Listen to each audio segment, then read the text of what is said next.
So மாடு நீங்கள் வளர்க்குறீங்களே, மாடு வந்து உங்கள் பேச்சு மட்டும் தான் கேட்குமா, இல்லை உங்கள் வீட்டில் உள்ள எல்லாருக்கும் பேச்செல்லாம் கேட்குமா?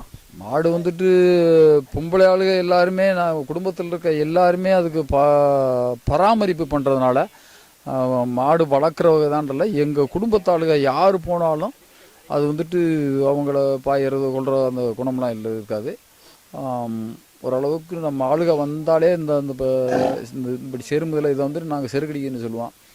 எங்கிட்ட வீட்டில் போய் வந்தால் நம்ம வீட்டாளுக எங்கே போய் வந்தாலும் நம்மளை பார்க்கலைன்னு சொன்னால், ஒரு நாள் பார்க்கலன்னா அது திருப்பி நம்ம வரையில் மனுஷன் வாங்க வாங்கன்னு கேட்குற மாதிரியே இது எங்களுக்கு ஒரு அறிகுறி.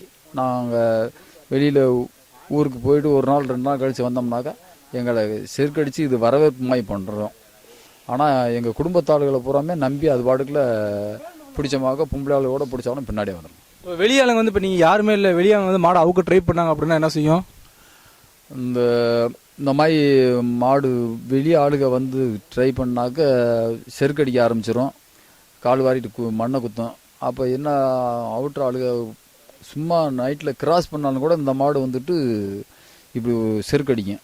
அப்போ போய் பார்த்தோம்னாக்கா யாரோ அறிமுகம் இல்லாத ஆளுக போனாலும் இந்த மாதிரி செருக்கடிக்கும்.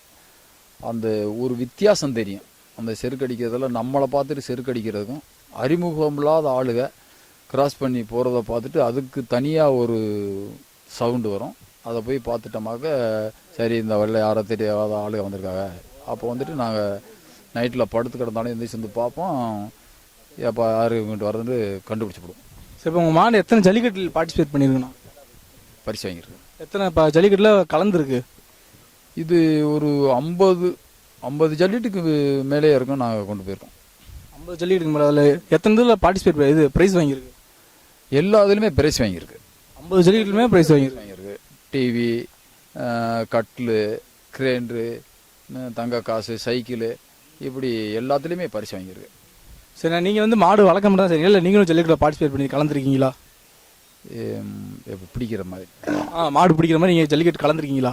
இல்லை, நாங்கள் மாடு பிடிக்கிறதுக்கு போகிறதில்ல. அதுக்குன்னு வீரர்கள் இருக்காங்க, வயசு பையங்க செய்கிறாங்க. நம்ம வந்துட்டு மாடு வளர்த்து அந்த வீர விளையாட்டு கொண்டு போகிறது. சரி, ஓகே, தேங்க்யூண்ணா.